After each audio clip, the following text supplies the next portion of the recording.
Wow, All right. cool music. Yeah. Yeah, I was told that there were. I brought a whole bunch of musical critics. With this program, so a lot of people got the taste developed, and they outgrew the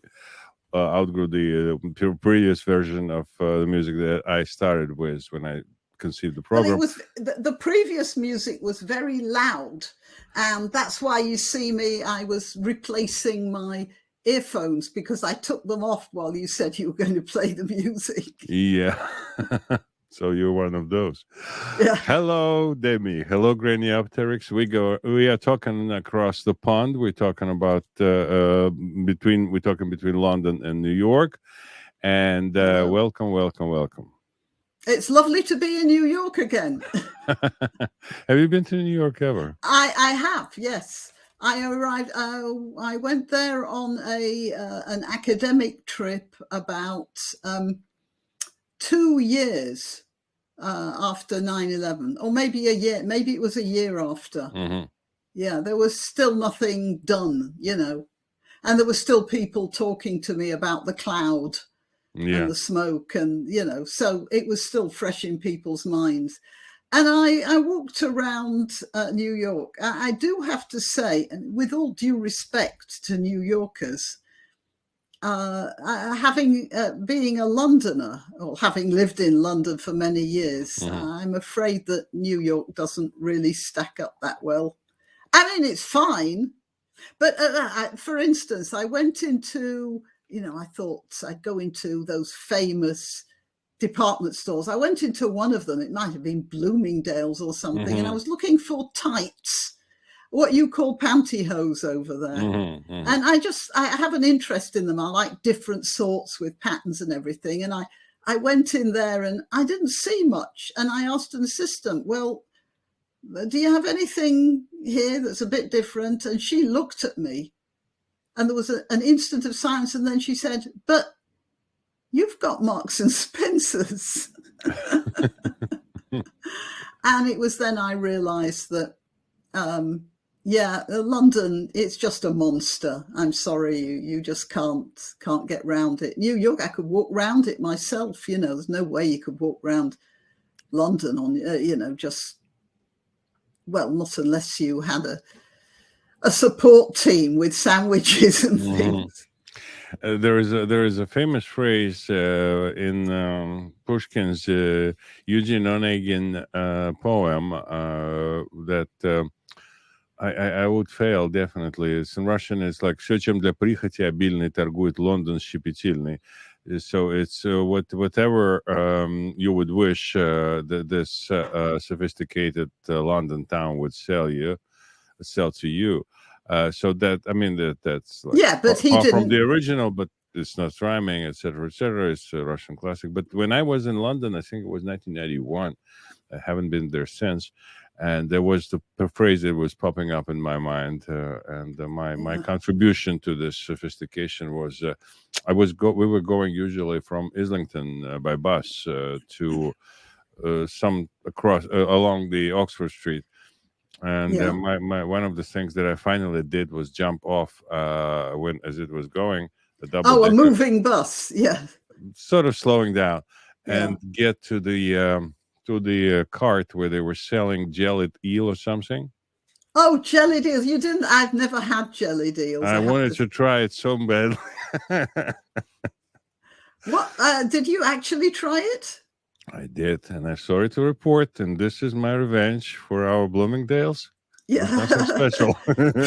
No, I mean the thought of nothing eels. to write home about.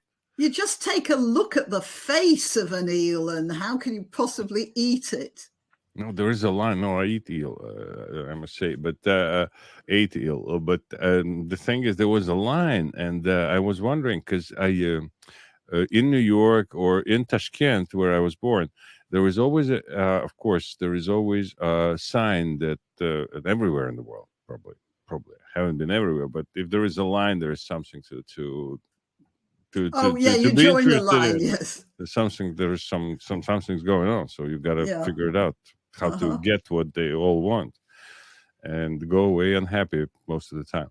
But that's another story.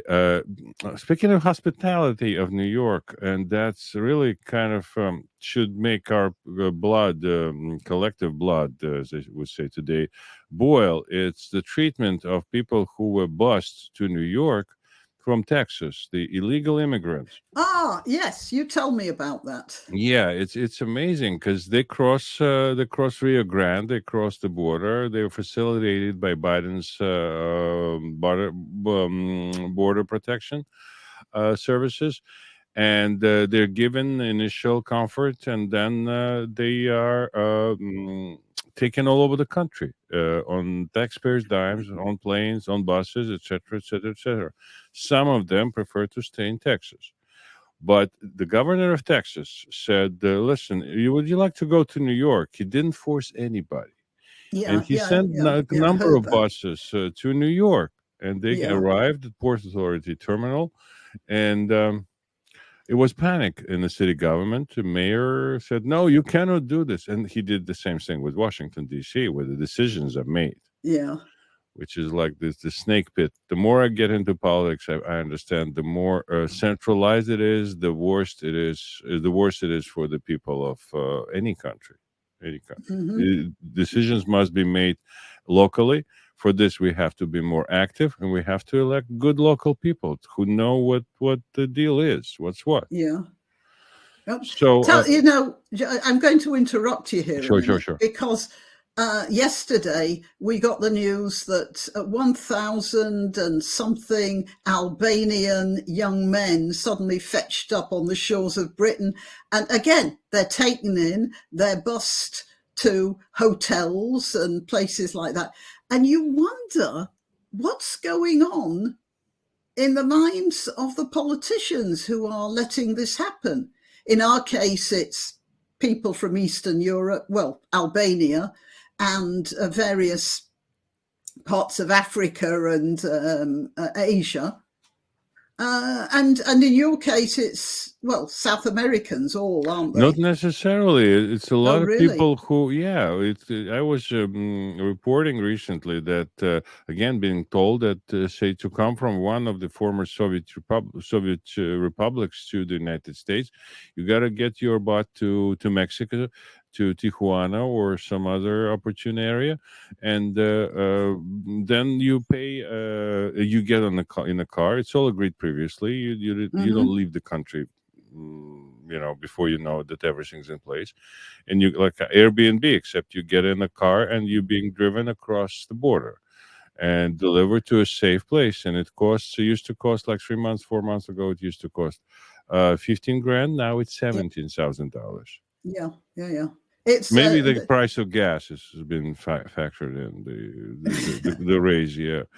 But now they're taken into hotels, and our hotels. Everybody's writing like 3, 4, 5 months ago.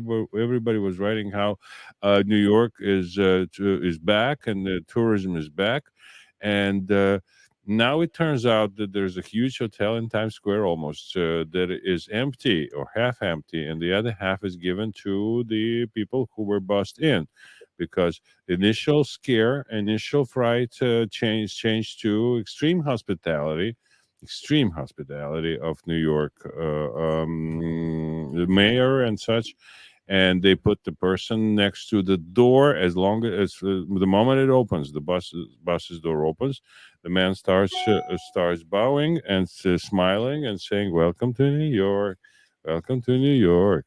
Please come in. Welcome to New York." Shakes everybody's hand, and sometimes he's wearing a mask, sometimes he's not. Sometimes it's a woman, sometimes it's a man. I can tell still. So, so those people they put up in a hotel, 400 rooms, $400 a room, basically. I suspect there are some empty rooms, and I suspect that they pay like agreed rate for the room. City is paying, of course. Nobody's cleaning the rooms for free. Nobody's mm-hmm. doing the laundry for free. So those people got to be paid. And now they get free stuff. They get free phone. They get free food. They get free health insurance, and they get everything to get them set up for quite some time in this country, for a few months at least, of You existence here do wonder in the city. what you know. I have usually gone by the motif that never ascribe to evil what's more likely ascribed to incompetence. Yes, Follow the money too. What do you think about? I mean, I've been puzzling it out myself, and I can't think of an answer. What sort of money? What sort of advantage? For instance, I'm talking about the United Kingdom now. What sort of advantage are these people? Most of them are illegal. They drop into the illegal economy. And many of them, I'm sorry to say, the Albanians are associated, at least, with a lot of crime. And you wonder why the governments are tolerating this sort of thing. It's just a puzzle to me. I don't think there is a shortage of people willing to come to Great Britain legally. A lot of people want to come and live there, and please simplify or change the rules. I don't know why there is a need.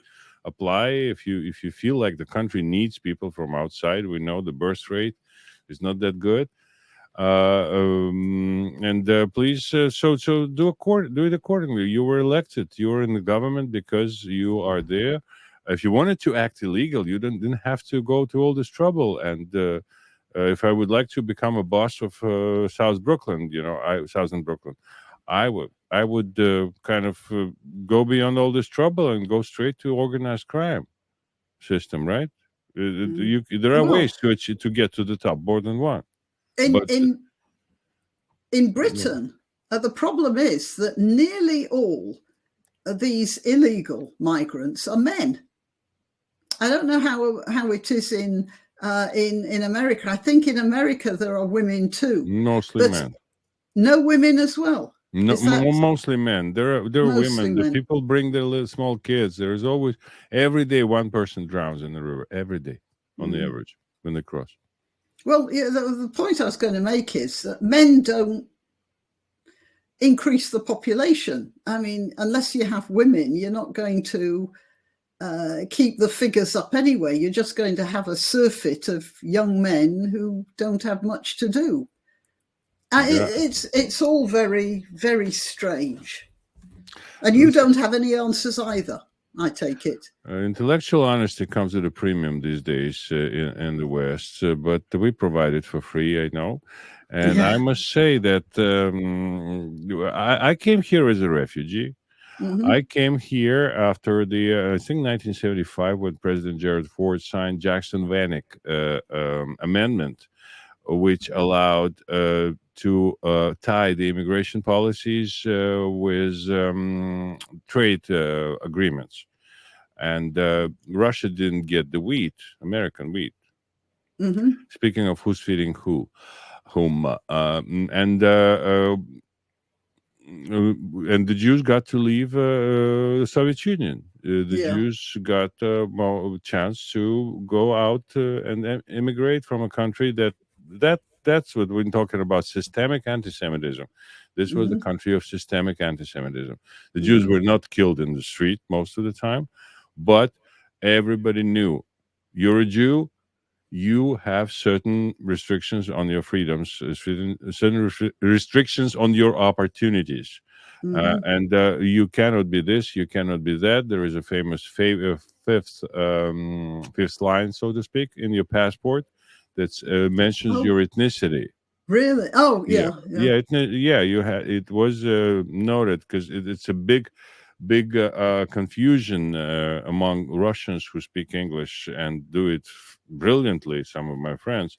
But there is a difference between the nation understanding what nation is in the West and what nationality or nationalism for this matter, and what they meant when they say nationality in Soviet Union. Your nationality was your ethnicity, was in your passport. So because you were not supposed to leave ever. No. Let's use the words as we like to, attach new meanings to them. Mm-hmm. So that was the story. So we were brought here. We were invited here. We were invited to escape. It was established that there was a line. I remember 6 o'clock in the morning, and it was January, I believe, or some nasty winter month when my family, my 7-year-old daughter, then uh, we came to Moscow to stand in line, and it was a happy moment because finally we were granted an interview. And we had an officer who talked to us and who said, "Is there a threat to your life? Because that's the basis for." Mm-hmm. This was at the American consulate. No, it was the embassy. You cannot go anywhere. Oh, the embassy. You right. had to go from Tashkent to. You got to find a place to stay for a few days before, etc. Because it could be postponed, rescheduled, whatever. So there was this interview, and after officer said that your case will be reviewed, we'll let you know. So, all right, I don't remember either. They gave you right away. They gave you the results, but it was a process. You applied. You had to have somebody here, and so we came here. We were given assistance. It was given to us by Jewish organizations. Maybe they got some government grants for this. Could be. I don't know. Never investigated. Could be so. But we were given assistance. We were given a start. There were volunteers who would come. Who my friends, an example, they came to this Jewish organization. They said we want to help our friends, and if we come to you with our problems, then we can discuss. Maybe you can help us. And the Jewish organization, they got in touch with somebody who wanted to donate furniture. And I got this furniture. The friends rented the apartment for us in a beautiful, like, launching pad type of place in Collingswood, New Jersey. Very fancy apartment complex that was built to spite all those like one-story houses or two-story houses around it by the park. And eventually, the human nature prevailed, and nobody wanted to live in this apartment building. In the middle of all this beauty. So it was basically immigrants, mostly immigrants. And we spent some time there, and then we moved to Brooklyn, New York. So that was the story. So it was not like we were put up in a luxurious hotel, or nobody worshipped us. Most people could not speak the language, of course. So it was very different from what we have today. It was legal immigration, and it was we knew where the money came from, and we are unable to repay this money. I mean, I have not become a billionaire, but we just how they call it, pay it forward, right? You help the next guy. Yes. Margaret Thatcher was, the Prime Minister is also a member of Parliament and has a parliamentary ward. So they still have that responsibility, although they delegate it, of course, to assistants. But she said when she was the Member of Parliament, I think it was Hendon, it took in Golders Green, which is a very well-known area where there are many Jews in Golders Green. And she said something like she saw many constituents who were very poor, but none of them were on any sort of national assistance. They were always supported by Jewish organizations. And that was her lodestone for how society should operate. It obviously made a big impression on her somehow, because she kept on talking about it. Yeah, it's amazing how far back the charity in human history goes, and it's goes back to Roman times when the soldiers who were injured in Punic Wars, they were given land, and eventually many places produced, like Italica by Sevilla. They produced two emperors that were born outside of Italy proper. Good emperors, because you know that there were good emperors and the rest of them. So Adrian and Trojan came from Trojan and Adrian came from Italica. So they became really places that where proper people were brought up. Yeah. So that was that. And to me, a classical example, of course, is Medici's Florence and Brunelleschi's Ospedale degli Innocenti, famous Renaissance building that was created by brilliant Brunelleschi. And it was the orphanage. It was an orphanage. And Medici said, we're going to create a charity here in Florence. So he hired Brunelleschi, who was all the rage at the time, and he designed the building.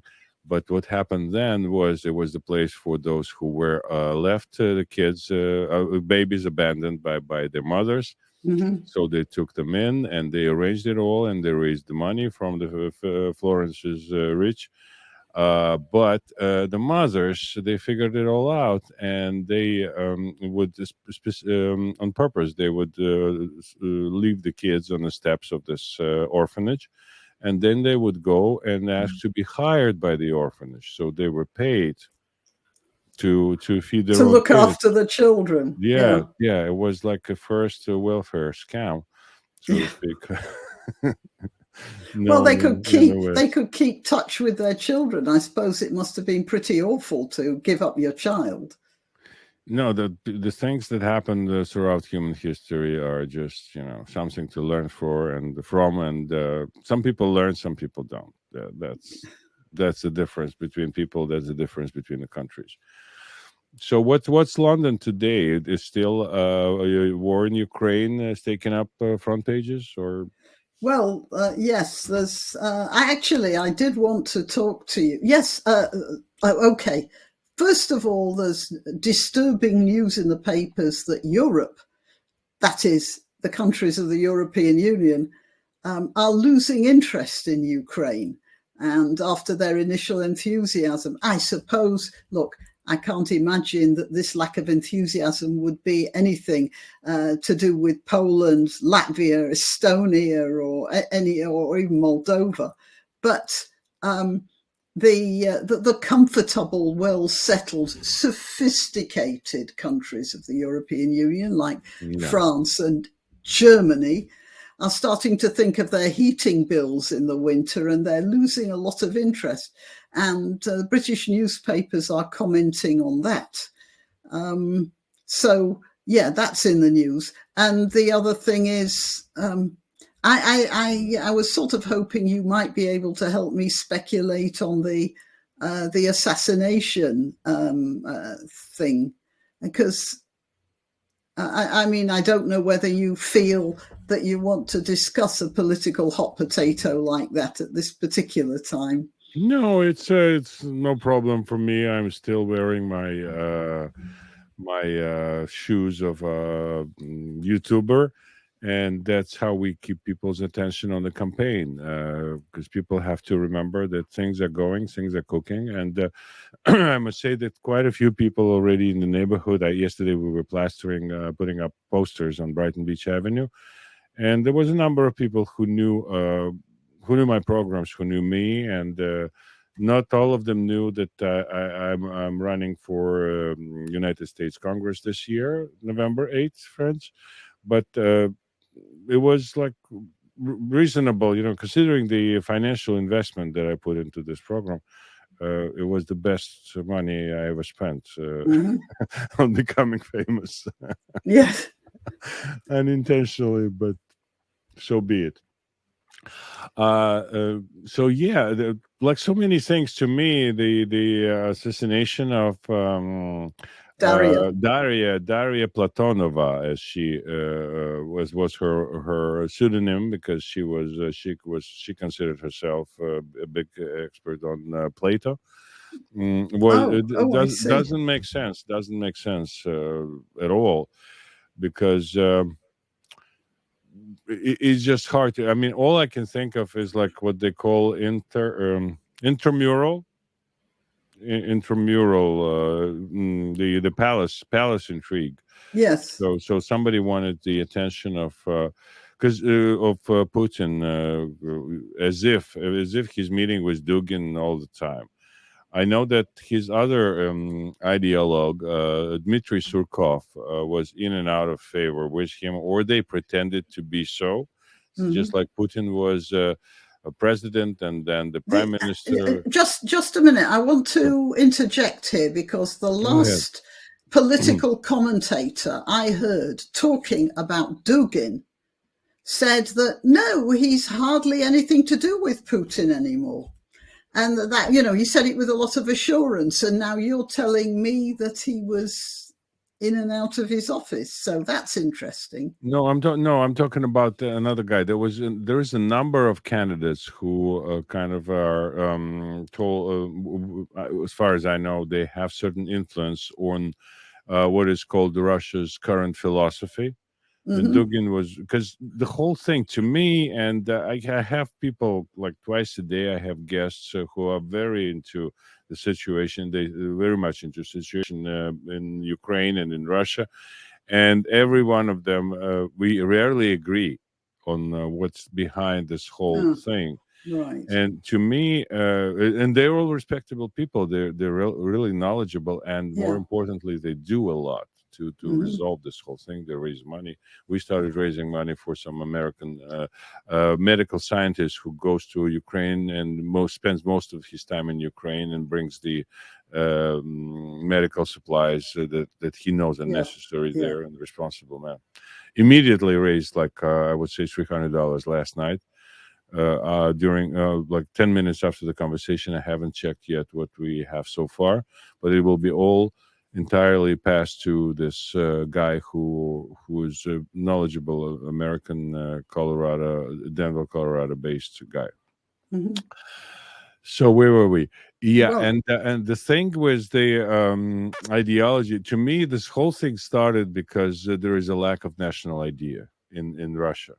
It's a serious thing to consider for a person like Putin, who wants the what they call the legacy. After all, after he achieved everything, basically what he plans to do, so he quashed the opposition. It's non-existent. The a lot of rich people, a lot of oligarchs keeping him afloat. Whatever needs to be resolved, he just calls them up, say pay for this, pay for that, and they do it. Pay for the Olympic Games, pay for the Mundial or Mondial, whatever the soccer championship. So that's settled.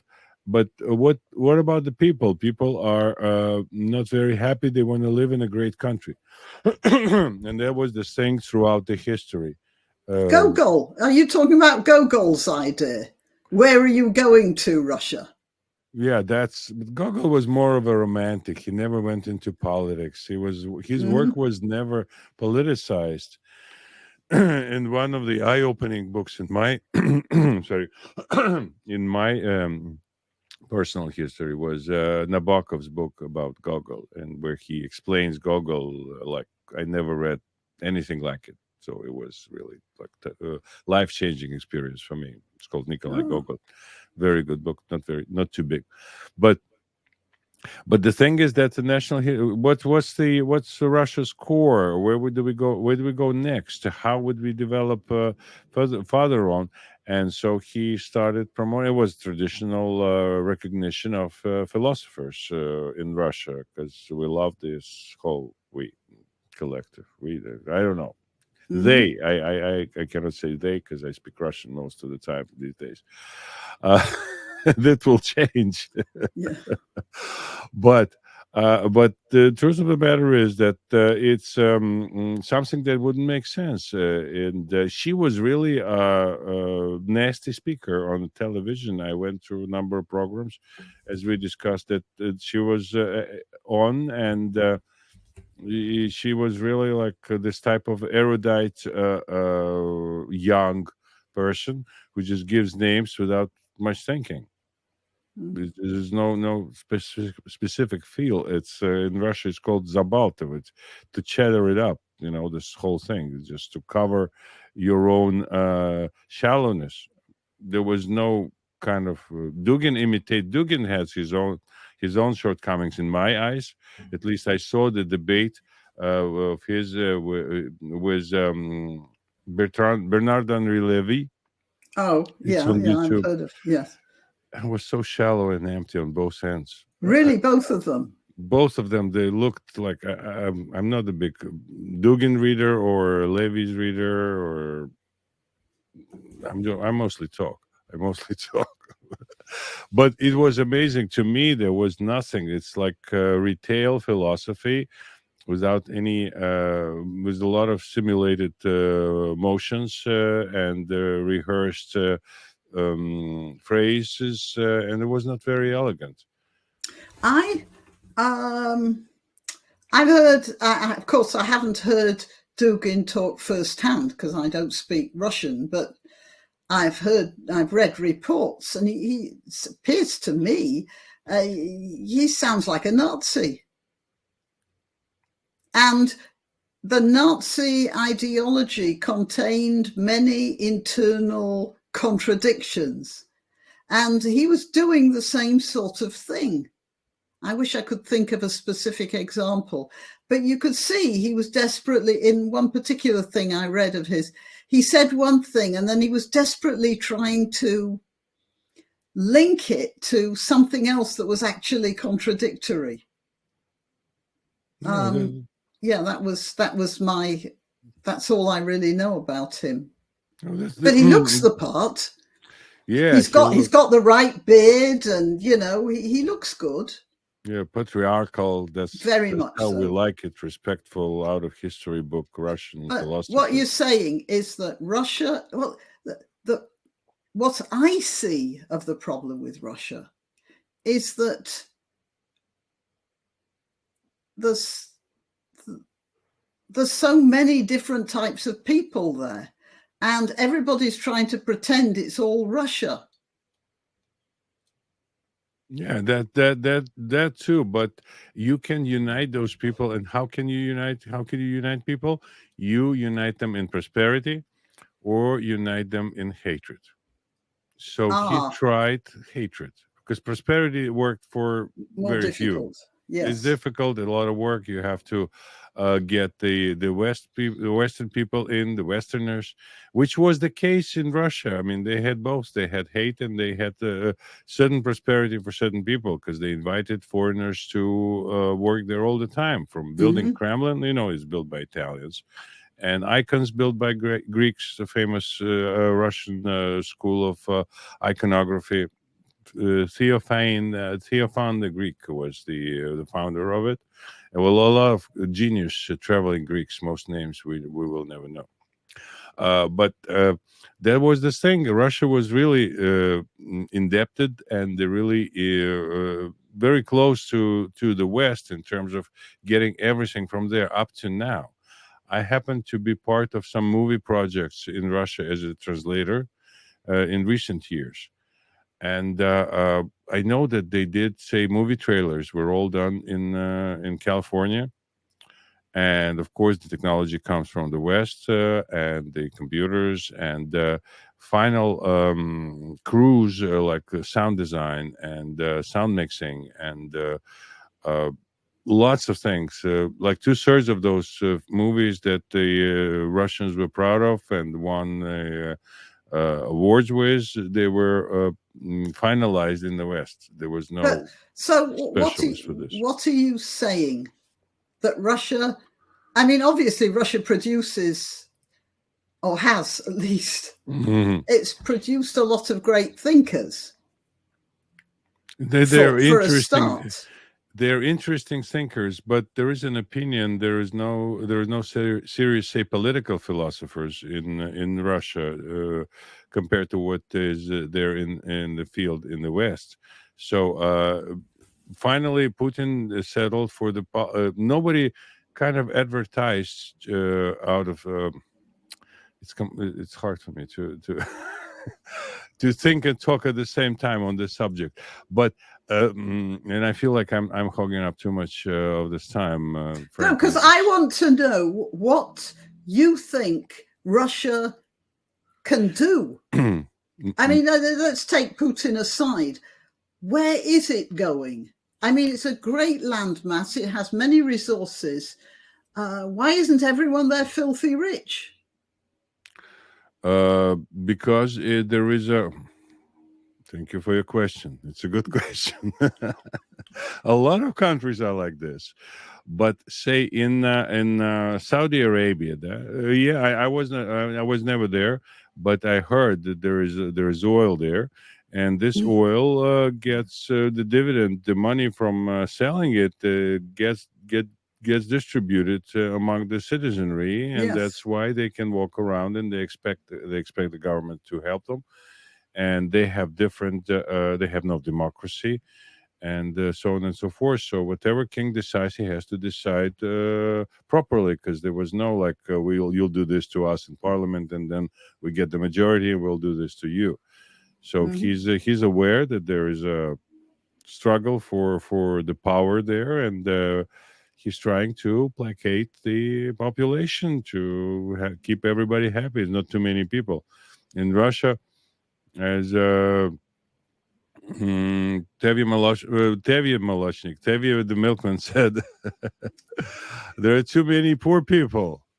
Yes. So a lot of poor people, it's hard to make them happy because there's a lot of them, and there was no effort made.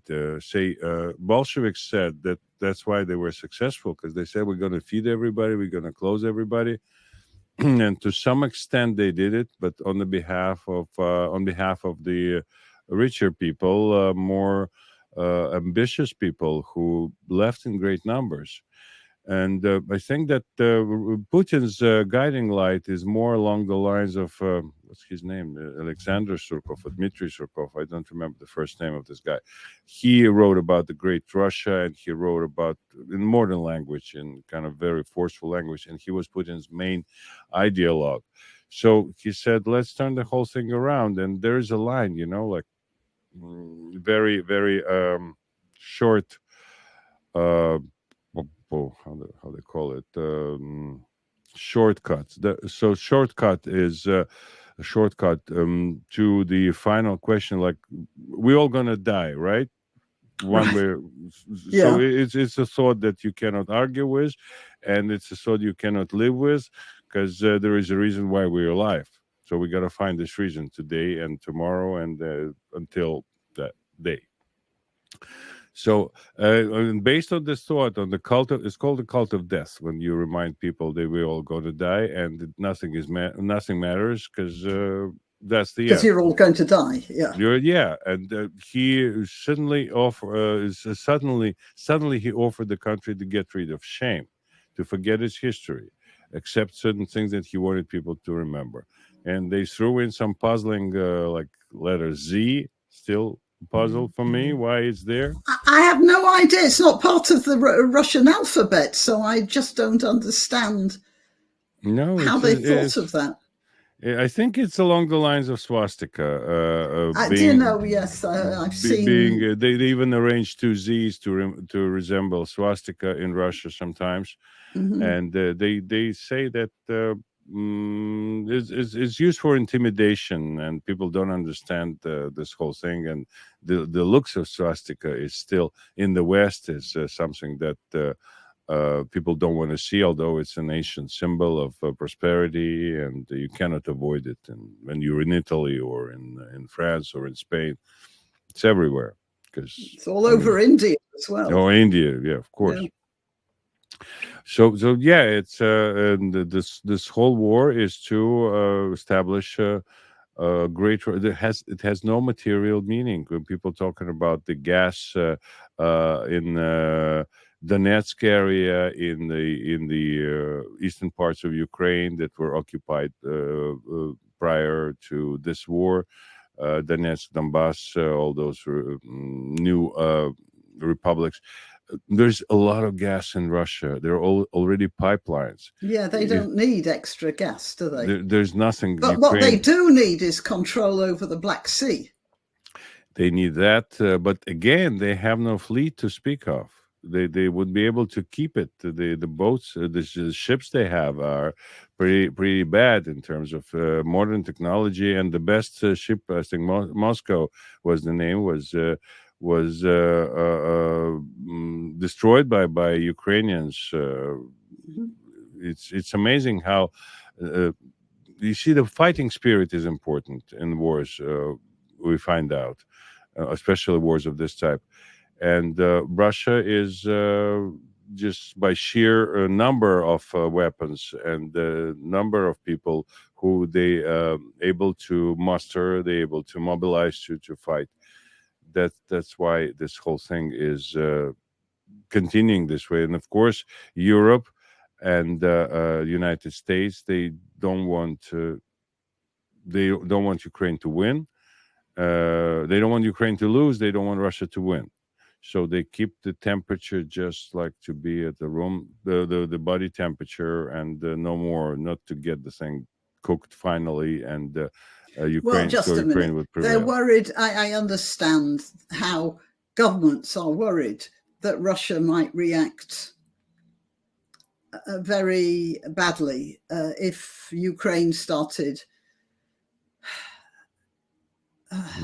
winning too obviously. Yeah, it's depend. Now it depends on the source where you get the news, but basically, the whole idea that the war is continuing until now, considering the size of the belligerents, it's a miracle that Ukraine is still standing.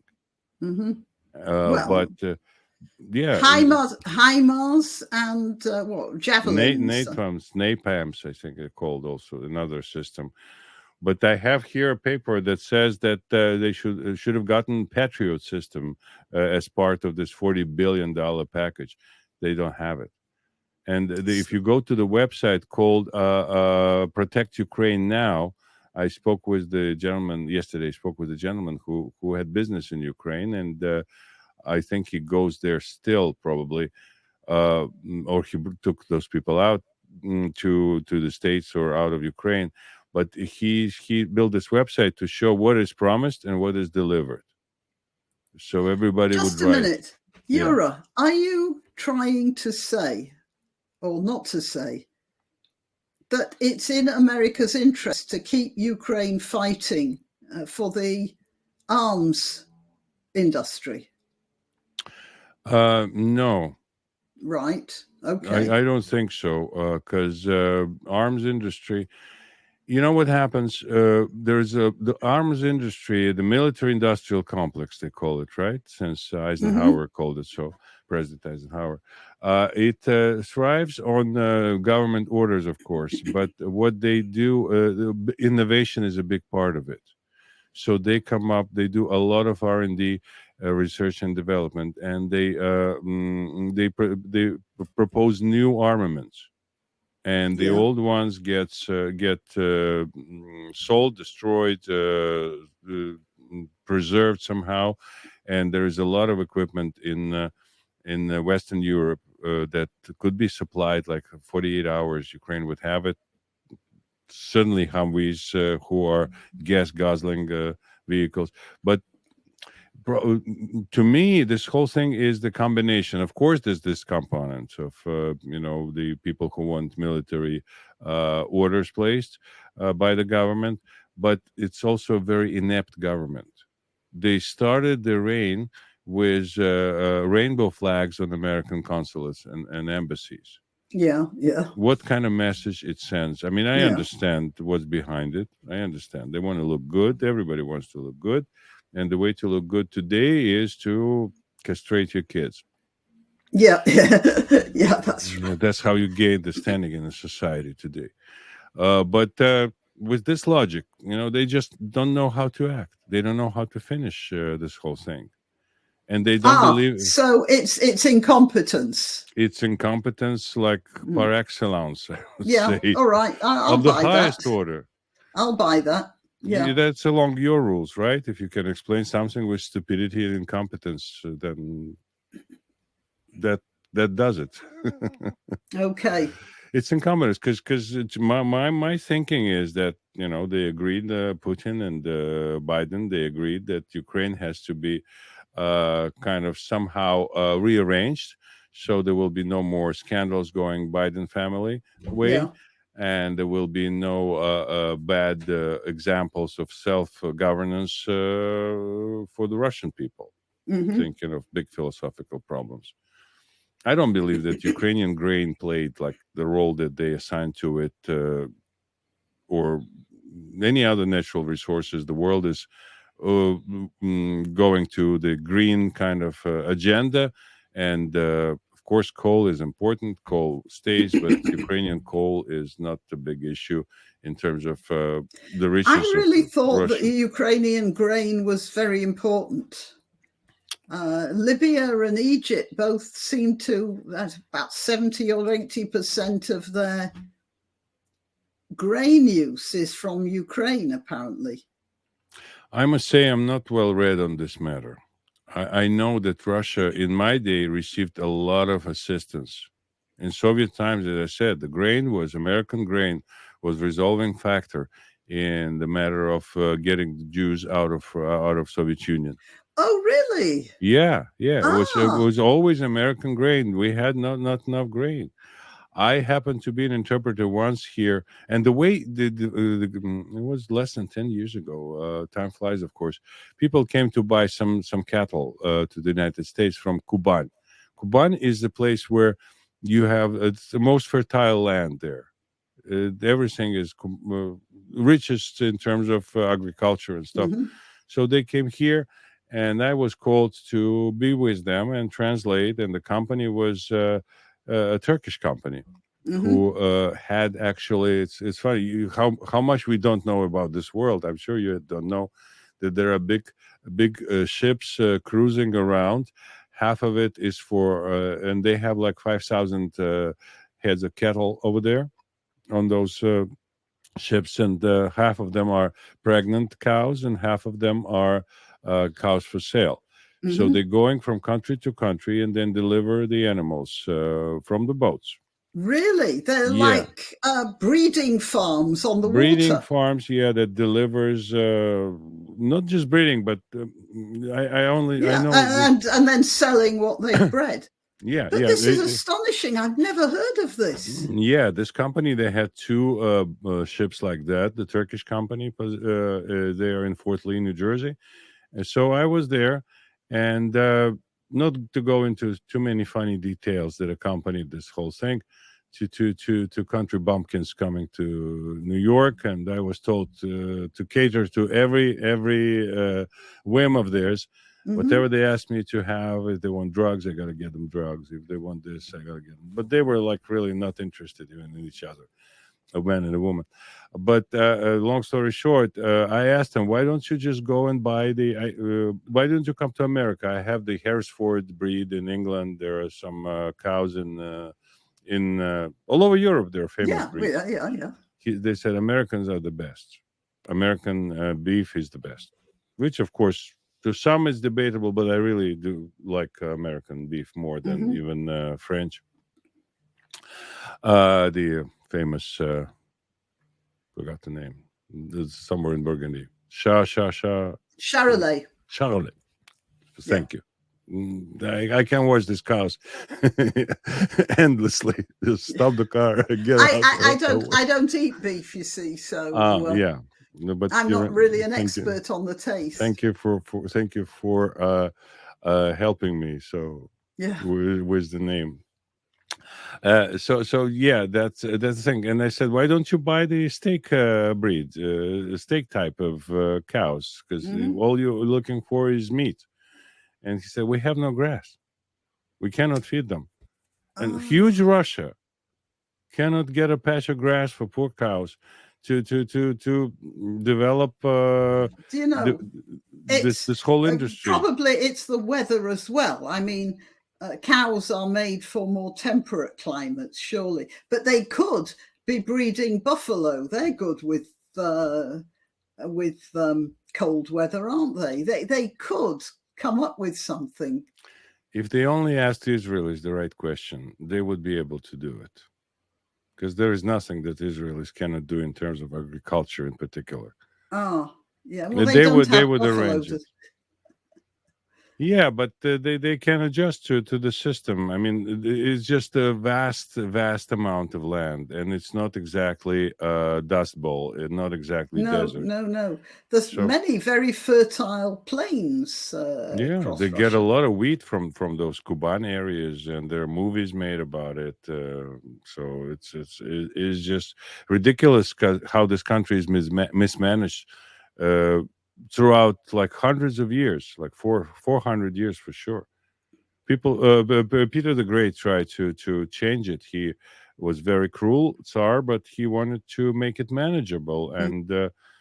and he succeeded to some extent, but it's all forgotten now. It's like they say, he said, I opened the window to Europe, and now they're trying to close. They actually closed it on Putin's watch.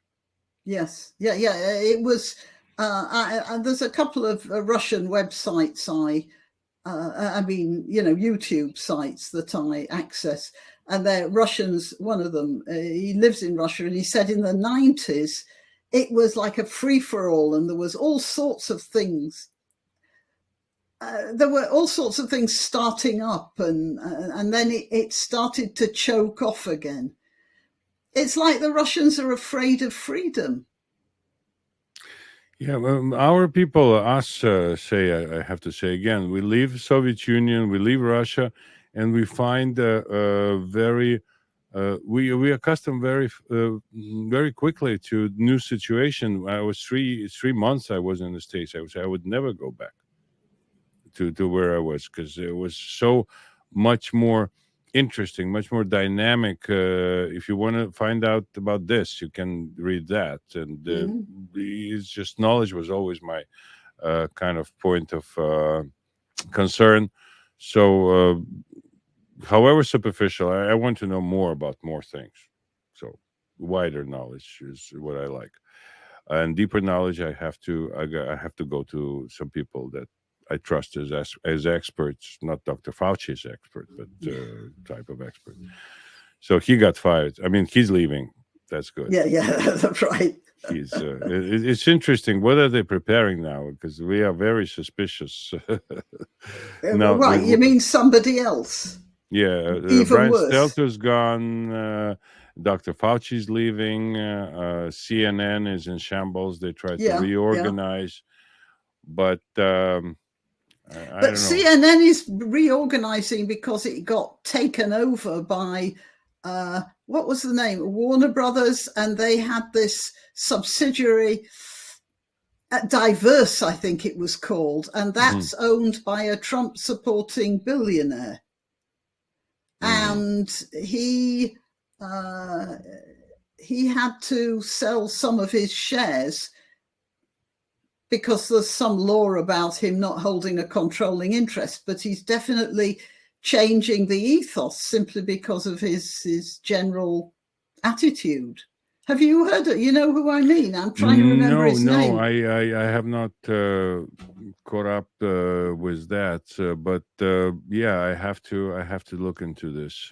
I'm sorry, it's the fringes of my general knowledge, but yeah, Warner Brothers got taken over recently, I think, and they took over this other company, Diverse, I think, and this company was owned by somebody called John something or other, and yeah, I'm sorry, no. We'll see. We'll report. We'll report. Anyway, yeah. So that's had an effect on CNN's editorial policy, hasn't it? No, absolutely, and of course, this whole TV industry is dying. And the CNN made a number of missteps. They thought people would like to pay for their services. They created CNN Plus, and it failed. Yes. Chris, within the day. Yeah, folded just like a cheap suit. Yeah. Apparently, I was hearing some figures, but their viewing figures are just tanking, and people like Tim Pool are getting more viewing figures. So obviously, something had to be done. No, a lot of the people took over. Basically, information industry, I think, is taken over by the people everywhere. or Yeah. wherever. The people just produce their stuff, and they pull the eyeballs off away from the traditional media, and that's that. And Nielsen, as much as they would like to lie in the ratings, they cannot, obviously. When Trump lost, and I was corresponding with one of my own subscribers, and he was very depressed about this. And I said to him, well, it's depressing. I'm depressed too. But they're going to overreach themselves, and they're just going to blow up and pop like a balloon. So, just hang on to that. And that's what's happening now, isn't it? Absolutely. Absolutely. They're full of lies, and their lies are obvious. And how can you argue with certain things that everybody can see? And of course, they do argue. And but the unfairness, going back to this treatment of migrants here in New York City, there's so many people, homeless people in the street. They get some assistance. They're like what is called working poor people, really poor people, and they get nothing from the government. Yeah, and then somebody walks in, and I don't know. I kept thinking of some example in the family when a stranger comes into your house and you give him more than you give to your own family. You take food from your children, you give it to a person, but that's something like not from real world. I mean, so that leads me back to my original question. If your father let somebody into the house and then sent him to school instead of you'd say, why are you doing this? And that's more or less what the government is doing to its people, and not only in America, here in Britain as well. And you wonder what's going through their minds. How is this happening? And you can say it's incompetence, but even incompetence doesn't turn on its own people. So I still don't understand it. It's some sort of a cultivated vice, I would say, some sort of a cultivated evil thinking. I know it doesn't help anybody. The government is so sure that nothing can move them away from where they are now, and that people are too lazy, too stupid to go and use the instruments of democracy that we still have here and in England and in Great Britain and in Europe. So they do crazy stuff to their own people, just mutilate their own children, which is which is what is going on. The manifestation of it is what we mentioned here in the conversation as well, and I know it troubles so many people. The phenomenon of self-harm, where you get people, it's usually girls, but they can be boys too, where they they cut themselves or something like that, because they can't think of any other way to establish control over their lives. I'm often wondering whether it's not the Western societies doing the same thing. Yeah, it's a mental disorder, but you can see certain. I see certain signs. I think it's just. And I hate to be called a conspiracy theorist, because I see practice of conspiracy, and it's an attempt to rearrange the world, the cost of rearrangees, so to speak, to make us pay for being castrated. What a thought! It's terrible, but we are taking a shipple who doesn't know what's good for them, and just enough is enough. And it's a big topic with me and with a lot of people, because people are looking for sense in what's going on, and we cannot find it. And I don't know whose fault it is, because scientifically speaking, we are not equipped to digest so much information as we get now. We're not supposed to have that much information. We think of ourselves as gods, and that's kind of mental already, because it's not so. Thank you very much. Thank you, Demi, and thank you, dear friends who came here. And I hope that there was something to start your day with in this conversation. I have to say that thing about the ships and the cattle, Yeah. That's a revelation. I'll have to think You're a about vegetarian. that one. No, not a vegetarian, but the big You ones. don't eat beef. Oh. Yeah, I don't beef, sheep, pigs. You know, the four-legged variety. All right. Yeah. All right, Demi. Thank you so very much.